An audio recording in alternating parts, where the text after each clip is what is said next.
پھر جب ہم کوالیفائی کر لیتے ہیں، second day of the period wife کو اپنے ہی علاقے سے الٹرا ساؤنڈ کروانا پڑتا ہے،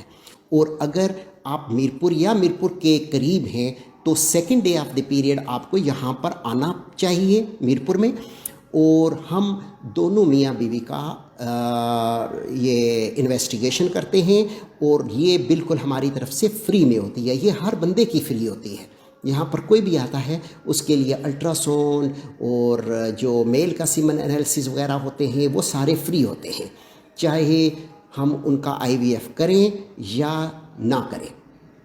تو یہ بھی ہماری ہاسپٹل کی ایک یونیک بات ہے جو کہ پاکستان میں آپ کو کہیں بھی شاید نظر نہیں آئے گی۔ اس کے علاوہ جو second day of the period ہے، اگر تو الٹرا ساؤنڈ جب آپ کروائیں گے ہمیں آپ واٹس ایپ کریں گے الٹرا ساؤنڈ، اور اس واٹس ایپ کا نمبر بھی ہم آپ کو دیتے ہیں،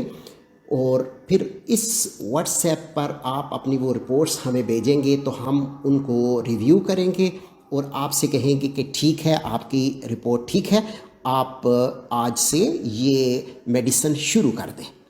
تو آپ نے سیکنڈ ڈے سے یہ انجیکشن شروع کرنے ہیں، پھر 6 ڈے پر دوبارہ الٹرا ساؤنڈ ہوگا، آپ نے دوبارہ الٹرا ساؤنڈ کروانا ہے۔ تو اس میں ہم یہ دیکھتے ہیں کہ جو آپ کو میڈیسن دی جا رہی ہے ان دنوں میں، ان کا ایگز کے اوپر کیسا اثر پڑ رہا ہے، یعنی کہ وہ ایگز اچھے طریقے سے بنا رہے ہیں، اور اگر وہ اچھے طریقے سے بن رہے ہیں تو ہم وہ ڈوز کنٹینیو رکھیں گے وہی، اور اگر زیادہ تیزی سے بن رہے ہیں تو تھوڑی سی ڈوز کم کریں گے، اور اگر کم بن رہے ہیں تو ڈوز کو ہم بڑھائیں گے۔ ہم 1 یا 2 دن اور بھی بڑھا سکتے ہیں، لیکن یوزلی یہ 10 دن کے لیے انجیکشن ہوتے ہیں۔ جب پھر ہم سمجھتے ہیں کہ 10th ڈے پر آپ کے ایگ بن گئے ہیں، ان کا سائز ٹھیک ہو گیا ہے، تو پھر 11ویں دن ہم کہتے ہیں اگر بہت دور سے ہیں تو 11ویں دن آپ آ جاتے ہیں ہمارے ہاسپٹل میں، اور ہمارا ہاسپٹیلٹی کا لیول ایسا ہے کہ ہم آپ کو یہاں پر روم، کھانا، یہ ساری چیزیں پرووائڈ کرتے ہیں،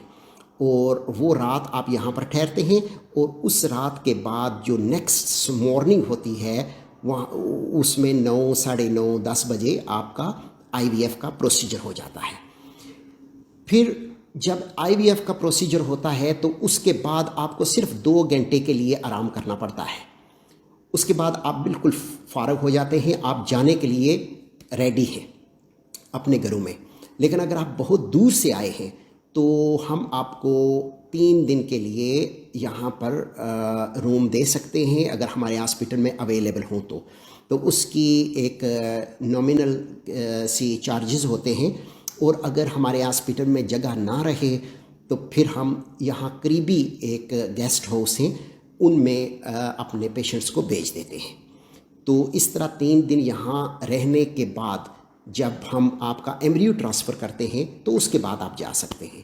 یعنی کہ جو 12واں دن ہوتا ہے اس دن ہم آپ کے ایگ نکالتے ہیں، آپ کے ہسبینڈ کا جو سپرم ہے وہ لیتے ہیں، اور اس کے بعد جو لیب والا کام ہے وہ سٹارٹ ہو جاتا ہے۔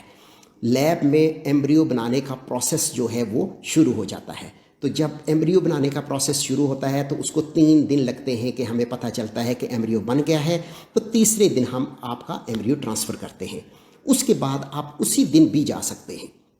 اپنے گھر، اور وہ ہمارا آئی وی ایف کا پروسیجر ختم ہو جاتا ہے۔ اگر اس دن آپ کے کچھ ایگ بچ جاتے ہیں تو وہ یہ جو ایمبریوز جو ہے وہ بچ جاتے ہیں تو ہم ان کو فریز کر دیتے ہیں فیوچر کے لیے۔ تو اب نیکسٹ ٹائم اگر اللہ کرے کہ آپ کی یہ پریگننسی ہو جائے تو یہ جو فروزن ایمبریو ہے آپ کی نیکسٹ ایئر کے لیے استعمال ہو جاتے ہیں، اور اگر خدا نخواستہ یہ سائیکل فیل ہو جاتی ہے تو پھر آپ کو 2 مہینے بعد یا 3 مہینے بعد دوبارہ آنا چاہیے، اور یہ جو آپ کا فروزن ایمبریو ہے وہ آپ ٹرانسفر کروا لیں۔ اور فریزنگ کے لیے ہماری کوئی خاص جو ہے نا اخراجات نہیں ہوتے، 10,000 اس کی صرف فیس ہوتی ہے جو کہ ہمارے اخراجات ہوتے ہیں فروزن کے لیے، اور باقی جو ہے وہ فریز ہو جاتا ہے اور ہم ایمبریو ٹرانسفر جو ہے وہ فری میں کرتے ہیں بعد میں جو فروزن ایمبریو ہوتا ہے. تو مجھے امید ہے کہ میں نے آپ کو پورا پروسیس جو ہے وہ سمجھا دیا ہے, اور ایمبریو ٹرانسفر کے بعد کسی بھی قسم کی کوئی جو ہے نا خاص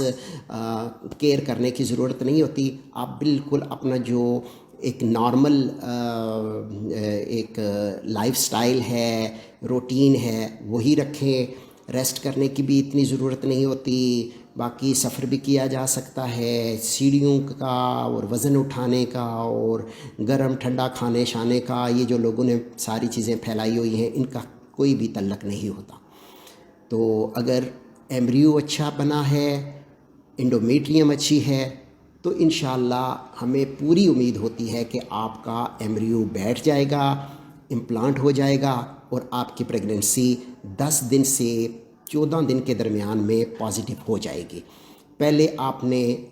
سٹک سے یہ کرنا ہے ٹیسٹ. اگر سٹک میں آپ کا پازیٹیو یا ہلکی سی لائن آ جاتی ہے یورین والا, تو اس کے بعد پھر آپ نے بلڈ والے کے لیے جانا ہے. تو پہلے ہی یورین والے پہلا ہی جو ہے نا وہ بلڈ میں کی طرف نہ جائیں, کیونکہ اس میں اخراجات ہوتے ہیں اور جانا بھی پڑتا ہے. تو آپ گھر میں پہلے یورین والا کریں. تو اس میں اگر پریگننسی آ جاتی ہے تو پھر آپ بلڈ والا کریں. تو مجھے یقین ہے کہ تقریباً تمام چیزیں میں نے آپ کو بتا دی ہیں جو کہ IVF سے ریلیٹڈ ہیں. تو اگر پھر بھی آپ کو کوئی بات پوچھنی ہو تو آپ ہمیں اسی واٹس ایپ پر میسج کر سکتے ہیں, اور ہمارا عملہ آپ کو اس کا فوری طور پر جواب دے گا. میں ڈاکٹر اعجاز انجم ہوں, mother and child international hospital Mirpur سے, اور میری باتیں سننے کا بہت شکریہ. خدا حافظ.